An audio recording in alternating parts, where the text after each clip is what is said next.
Well, another question I had, so, you're talking about, your experience and growing up as Sebastopol, you're half Korean, half Canadian. So your dad's Korean. Is he from Korea, or he grew up in America, Korean?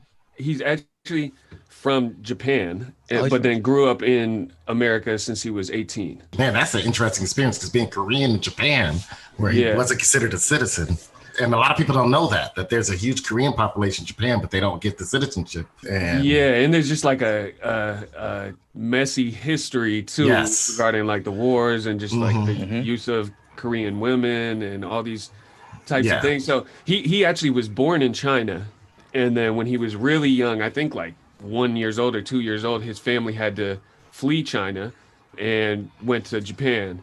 It's interesting. He had a very interesting childhood growing up, and one that he doesn't look back on super fondly. There's parts of it that he does, but there's a lot of other things that he doesn't look back super fondly on. He was raised actually to be a priest. So he was raised in a really strict religious household and went to these like Christian, it was like American missionaries or like these people that are out there for like the military children were going to this school, like the white yeah, military children from America and stuff. But so when he came to the US, he like really tried to leave all that behind. And he became like this super hippie dude in Berkeley when he came to the US and kind of just like anti-government and anti-religion and all these types of things. And I think like as he's gotten older, there's been this process of like recognizing that there was still a lot of like beautiful and good things about his time that he spent in Japan and trying to like hold on to those while also moving on from the things that like the bad experiences he had there. But it's like kind of something that he hasn't talked a ton to me about, like what it was like being this Korean in Japan during that time, you know? Mm-hmm. It's one of those things where like I'm as a mixed race person, I already kind of feel like I don't have a home team. And then the fact that like one of my home teams is Korea, but my dad never lived there. He actually lived in Japan. So like half of my Korean culture is actually Japanese culture. It's like even more muddying to me in terms of like my racial identity. You know what I mean? Because it's like, oh yeah, I'm half Korean, but like, am I half Korean or am I kind of more like a quarter Korean and a quarter Japanese? Because that's like the culture my dad grew up. You know what I mean? It just kind yeah. of muddies it up a little even more.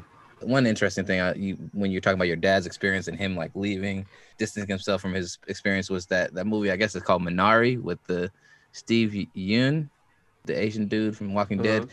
It's a movie about Asian immigrant moving, and then moving to Kansas and immersing themselves in the American dream to help their kids live a life that was different from what their experience was in their homeland, especially during like, what I'm saying, you're growing up post World War II time or World War II time, depending how old your family is, and experiencing like what's going on like all throughout the Pacific and Asia. That span of 30, 40 years was crazy. But anyways, on to my next question was, as somebody who is Hapa or mixed culturally, how did that affect your upbringing, the way, you perceive the world as an individual, coming up from, a dual cultural reference point? And then Right. also, I guess the follow up is like, how did that affect your way and how you then navigated the hip hop world?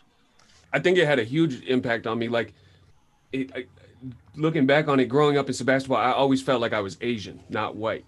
And Yeah. it's because there were so few Asians up there. So, like, I always felt like the Asian kid. And then the minute I left Sebastopol and went to college, and there were actually a good amount of Asian kids at my college, I felt super white. And I was like, holy shit, like, I'm not Asian at all. I don't know any of these things these people are talking about. I didn't grow up in a household like this at all. And it's always kind of been that way for me. Like, even in terms, I've always felt like I'm kind of like stuck in the middle somewhere. And like, even in terms, I played sports my entire life. You could almost call me a jock, but then I was also like a nerd and a hippie a little bit too, and like the sensitive dude, or like I just always felt like I didn't fit in, is kind of what it was. Like I fit in somewhere in the middle, or like I fit in by having like 1 foot over here and 1 foot over there. But I never felt like I had 2 feet in somewhere. And I Mm. think that's something that I've just kind of like experienced my whole life, and it's definitely shaped my like worldview. I think by almost being a little like I feel like I can see multiple sides. Like, no, that's not my experience, but I could see how that could be one's experience. And I think in terms or how that's manifested into my hip hop career is I've never felt like fit in somewhere comfortably, so much so that like almost being somewhere uncomfortable is what's comfortable to me now. Like there is no pocket for me to fit into, so like I need to be in multiple pockets at once and like have a foot in a few different worlds, and that's how I feel comfortable not being fitting a mold kind of. You know, my mom's Chinese and my dad's black, so for me, growing up, you know, with the stark contrast between the two cultures was something that like I had to kind of navigate, because it wasn't one singular way of being, and not even that like blackness or Chineseness was one singular way of being, but when you're in an environment that is one culture, there is something to that. So when I went to college, you know what I'm saying, I think I've always been more perceived as some weird mix of something or more black. But when I got to college, like I definitely did not connect with the Asian, you know, population. That was a similar experience for me. Like I was able to like find my group, but also still find multiple groups. But I definitely felt like, oh shit, these motherfuckers is like real authentic. But no, I can definitely you know, resonate with you saying like kind of keeping your foot in multiple different places as a skill or a tool. The same thing happened to me when I went off to college, you know, because you know, my diversity and being mixed of half black and half amazing, you know, I had to tap into both sides in college. You know, that helped me really good. With the gymnast. Yeah, with those Cal gymnasts, that helped me well with them. Hapa's was in the 90s. I tell you what, J.Lately, you was born a little late. You would have been around in 94 in college around that time. Man, you would have been the main competition. A friendly competition, though. Friendly competition, man. I was right there with you. You know, it's funny. My friends that were like either like straight Filipino or straight whatever, they always felt more competitive with the Hapas, the Asian Hapas. To me, it was a magnet, right? It's a magnet. I'm trying to hang out with you. We're going to do this together. So, Jay, I had asked you, I wanted to know another question, then I have a little fan mail, and then we can get to our Cuddy Corner shout-outs. But I had asked you about who are like your top 5 most influential artists or independent artists. It can be either or. I just thought independent artists because Pedro is big into independent hip hop and underground hip hop. Did he say he's big on independent? Or what, Pedro? Yeah, because remember he was talking about. Remember all these fools kept dying, and Pedro kept bringing them up on all his Cuddy Corner shoutouts, and he's like, "Yeah, man, you know what I'm saying." I forget the name of some of the dudes but he's like, "Yeah, he was big and made this song, or he was part of this." I know he was a big Jay Dilla fan. He was big on MF Doom. You're right, he wasn't independent. Okay, I changed that back. Yeah, that's why. But Pedro couldn't make it today, so but that was because I know he got. Jared asked me the same question. I told him I don't listen to independent. Aaron's like, man, if it ain't Donnell Jones. No, I do. Jared, come on now. I introduce you now. I do listen to rap now. You know what it is? It's that I grew up, I liked rap from like in LA when I was growing up, we had 1580 K-Day. It's the only radio station that played rap. Most of it was from New York. And then when Ice-T kind of blew up, then we started getting like more LA rap based on Ice-T. Problem is you couldn't play shit on radio, right? Most of LA stuff you couldn't play on radio because they didn't do what they do now. There was no clean album, explicit album. It was one damn album. My mom took away I had the original NWA and the Posse tape. I only had like 8 songs. My mom took it. I was playing in the house. You know, I left it in my sister's car, and then she took my sister's car out one day and came back. When I got home from school, she said, "You ain't getting that tape back." I took it, right? I told her it's my sister, and I kept her from throwing it away. And I had to take it off her dresser like 2 weeks later. But I was telling Jared when he asked me about the independent artists, I said, you know what it was? Is that I felt like what hip hop was and rap was back in the day, I didn't have to go. It wasn't as pop and commercial now, so I didn't have to go to independent artists to get what I wanted, right? I didn't have to go that route where it didn't start selling out. Excuse my language. It didn't start changing and get more poppy and become this multi-million-dollar and billion-dollar industry to like, you know, the early end of the 90s, early 2000s.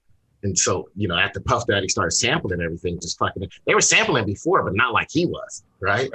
And so for me, that was when the independent artists, I think, started blowing up. Because I had a homeboy that was big on Hobo Junction. We used to drive out to some strange ass fucking places to get a Hobo Junction album out of somebody's car, and they'll throw in a couple of t-shirts just for showing up, right? and and then you email somebody or call, you have to find, and and I think back then, like, you started seeing the underground and more independent artists blowing up because the rap game was changing and becoming so poppy and so like. Yeah, I mean, I think like the people you were listening to they were independent artists. They had just I was listening to Tribe, right. De La Soul's, Jungle Brothers. I mean, the crazy shit is like Hieroglyphics wasn't independent at a certain as far as I know, or like Souls of Mischief, when they came out, they were signed to fucking like Jive Records or something like that. Right? That's exactly what I told Jared, because he was like, "You're independent." I was like, "Dude, I love Tribe Called Quest. They were on Jive Records." Right? I was like, these artists, they weren't considered. They were on record. I said, you might consider their music kind of sounding independent.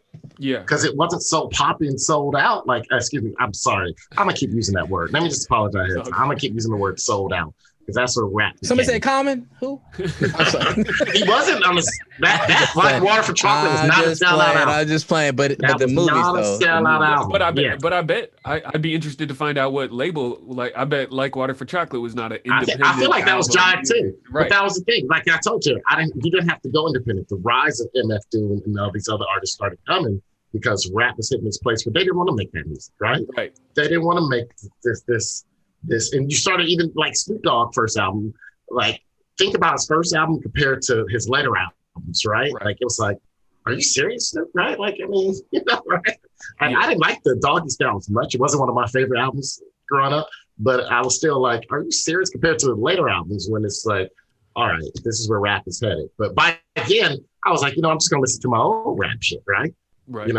I'm not gonna go ahead. Where Pedro loves being able to move forward, so he was like, hey, he discovered MF Doom and all these other people in LA and these underground. He got into that. LA had like I was thinking about my top 5 kind of like 2.5 are from like LA. Like LA's underground rap scene and independent rap scene in like the early 2000s was fucking killing it, or like 2010. Yeah, like it's like that's where Kendrick Lamar came out of. Like, I remember going to show, because that's right when I was going to school down there, and like there were a number of people like I don't know if you're familiar with Dom Kennedy. Dom Kennedy's someone I've always really fucked with.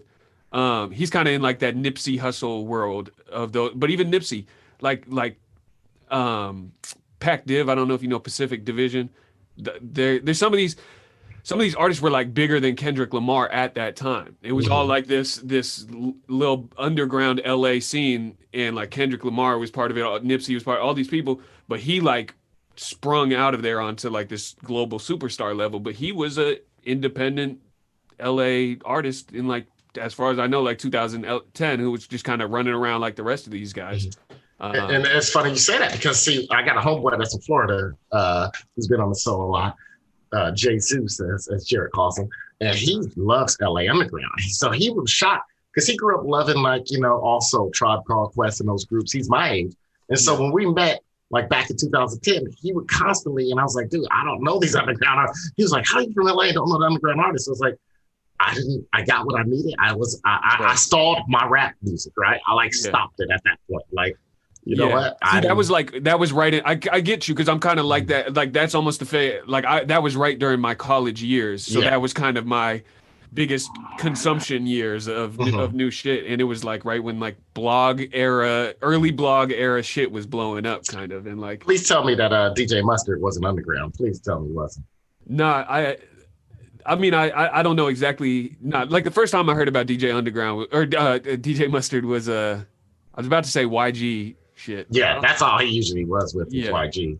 Yeah, but I mean, I think those worlds. The one thing about it too is these worlds are so much more like intertwined now, which I think is a good thing. That like there are people who sound underground who are getting record label deals, and then you know what I mean. Like I think people pulling a Leon. What's that singer, Jared? Leon Watts, whatever that new singer.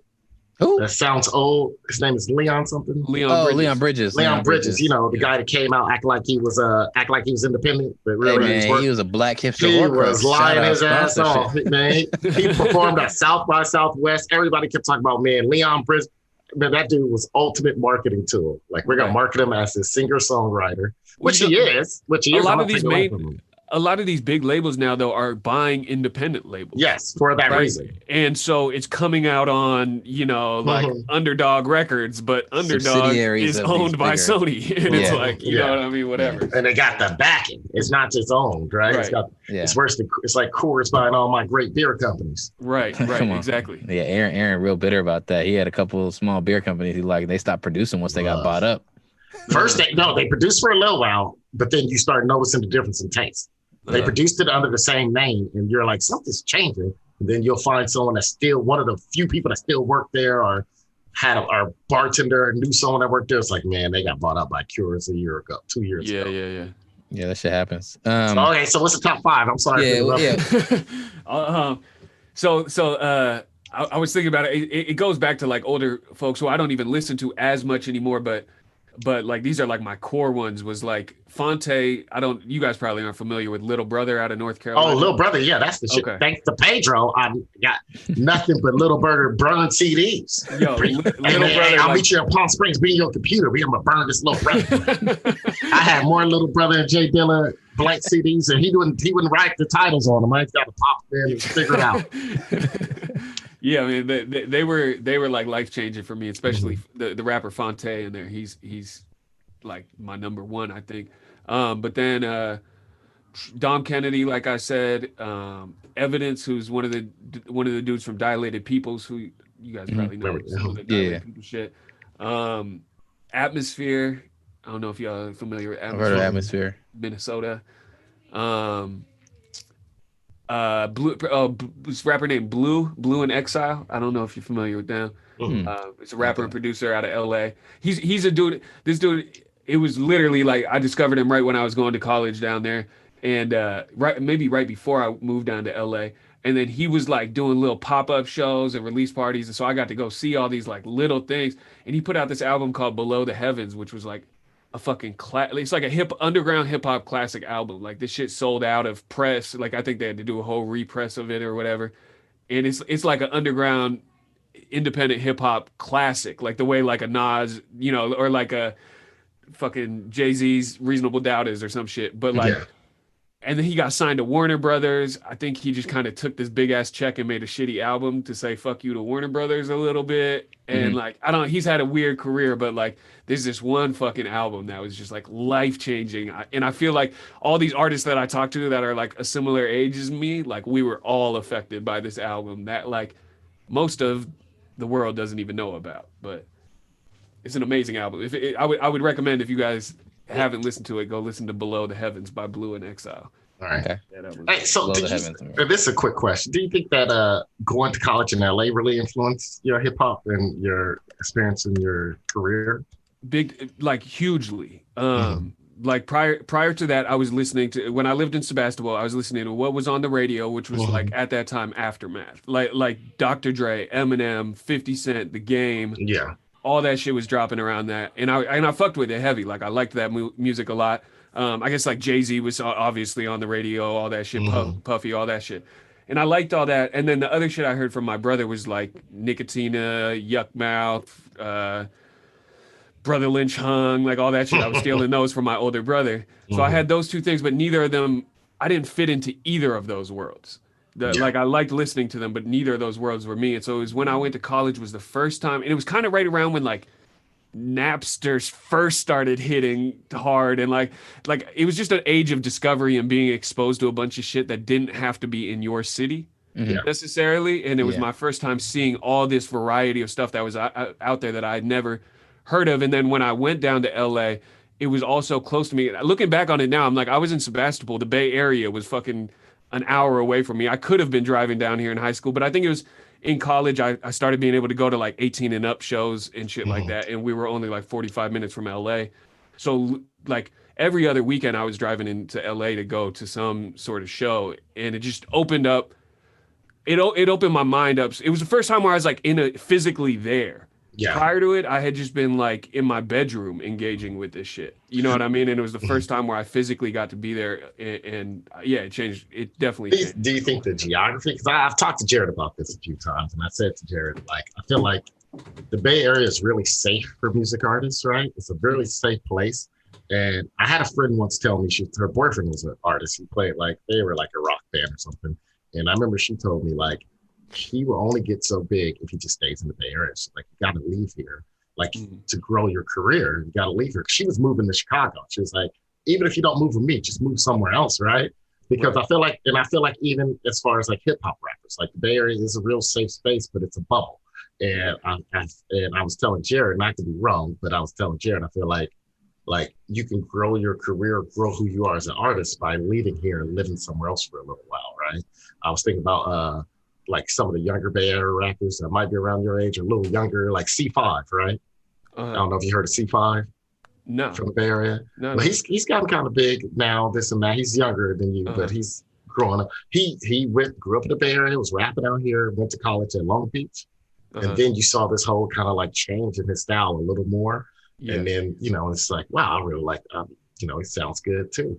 Yeah. And I think that has an influence on it. Do you think that had an influence also? I think,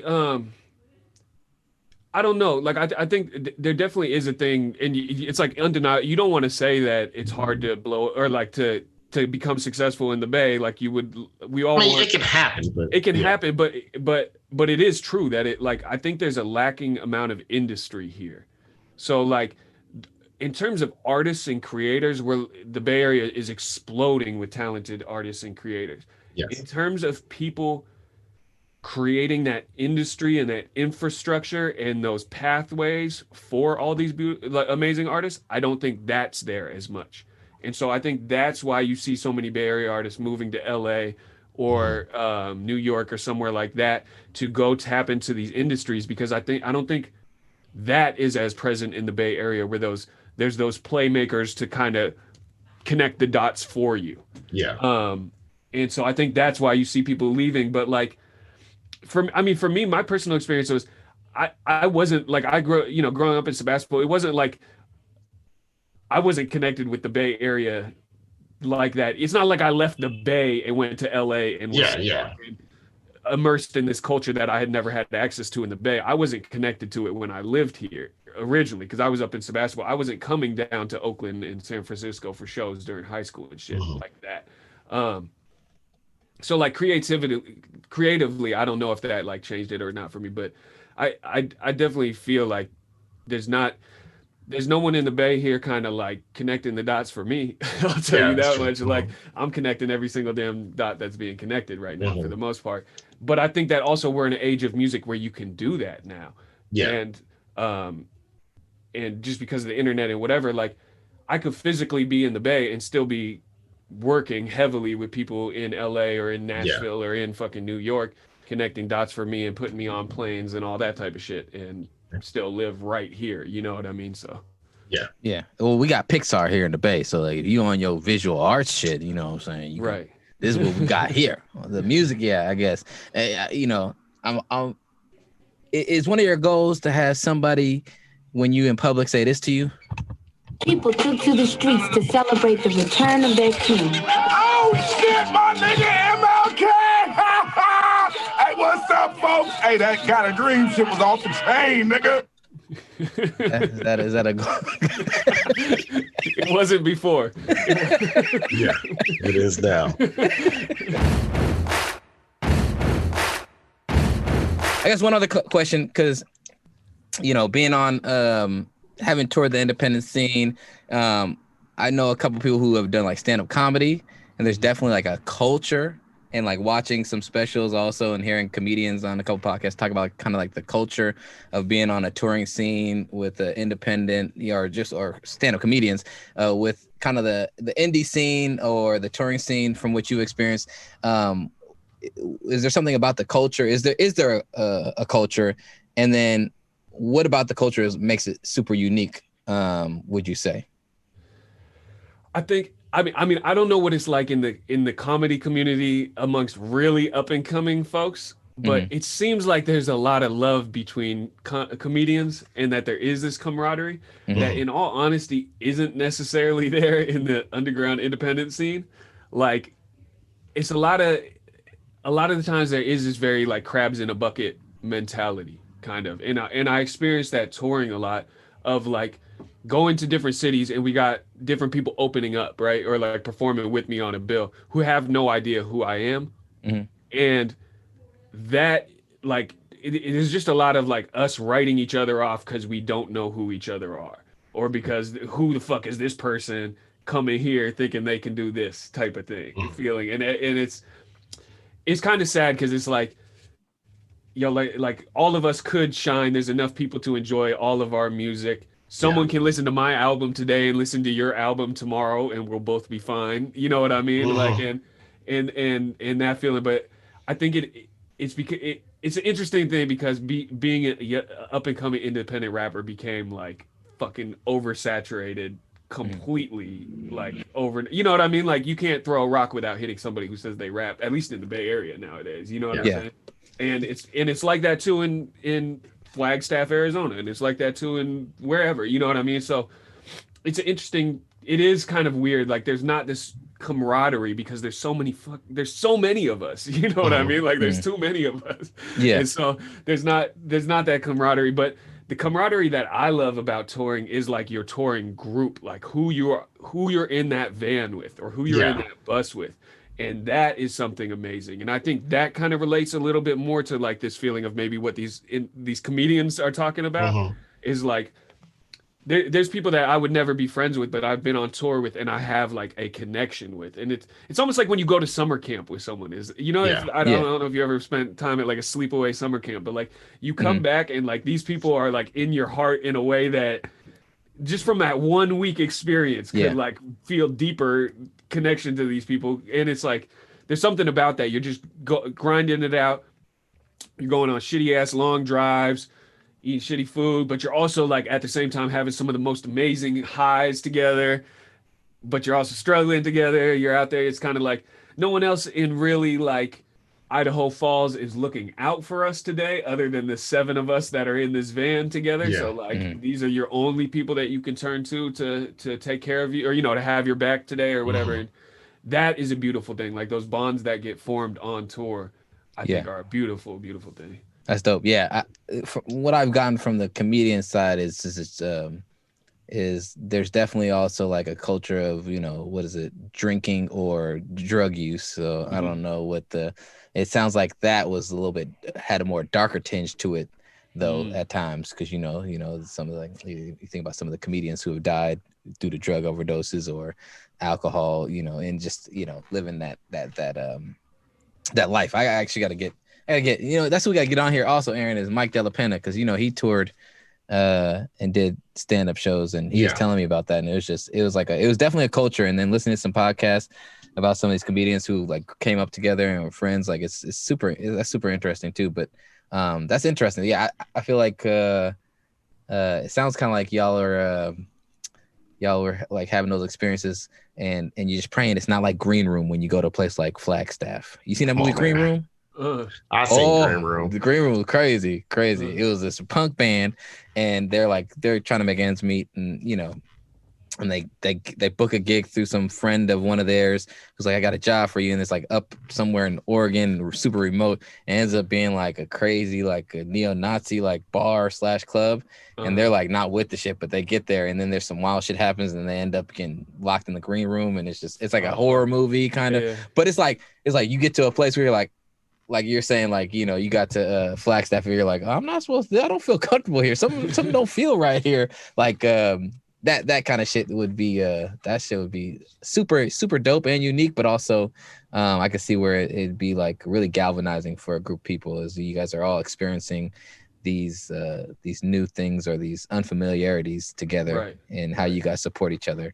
And it's like when you come out on top of something like that too, especially like, you know, it's like being on a championship sports team. Like all those days of throwing up at 6 a.m. in the morning while you were running wind sprints after you win the championship feel beautiful. Just to be clear, I didn't win no championships with those teams. I thought it was a waste of time by the end of the season. Right. But if you did win,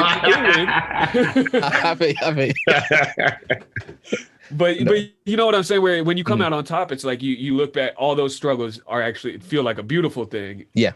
In the moment, changing that flat tire on the side of the road for 2 hours might have felt shitty, but But when you finish the tour and you got some money in your pocket and you got new fans and you got all these good memories, the person that helped you change that tire for 2 hours has a special place in your heart, kind of. Not for you. And that's the beauty of doing things with people.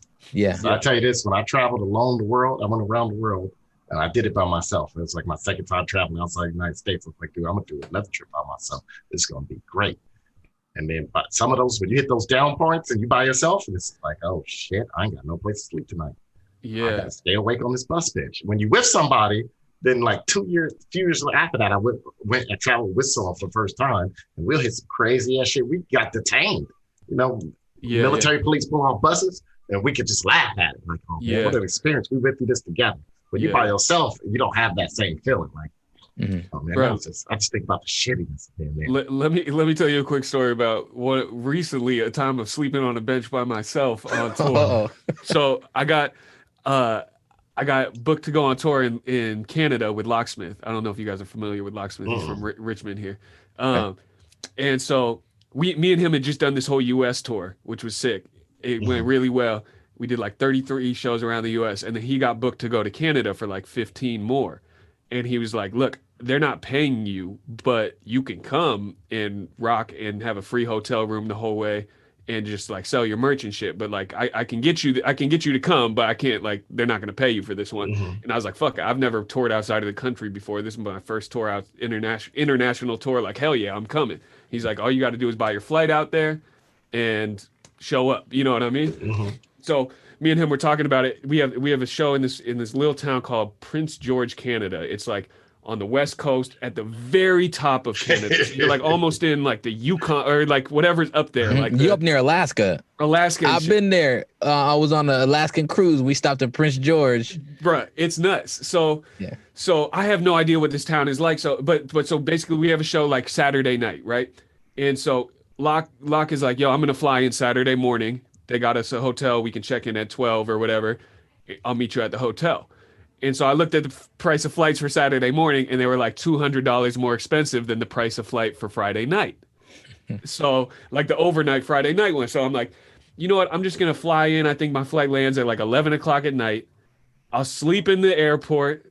The couple of other guys were getting in at like 9 a.m. I was like, I'll just sleep in the airport till 9 a.m. and then link up with the rest of these guys and save $200 on my flight since I'm not getting paid for this shit right now. Wait, where were you flying into? What part of Prince George, Canada? You're flying into Prince George. Yeah. Okay. So little did I know. So I'm under the impression that airports stay open all night, right? Airports are open 24 hours a day. Not in these tiny towns. Not these fucking tiny towns, bro. So I show up there and it's like one flight coming in and one carousel to get your bags. We all get off our flight. We get our bags. I go sit down on this bench and start laying down. Everyone leaves. And I'm like slowly watching just like no one be in this airport. And then I look outside and there was like 10 taxis out front and they're all gone. And I'm like, whatever, I'm going to just catch some sleep. 10 minutes later, the security guard is like, yo, bro, you got to get out of here.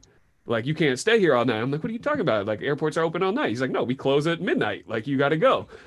And he's like, all the taxis are gone though. And I was like, all right, I'll be fine. So I'm like, all right, I'm going to just like rough it out. I guess I'm just going to stay outside, sit outside all night. I guess I got no other choice. So I go outside to sit down and I see a big bear statue. They had like a grizzly bear statue, like catching a fish, like when like you're in grizzly bear country. Yeah.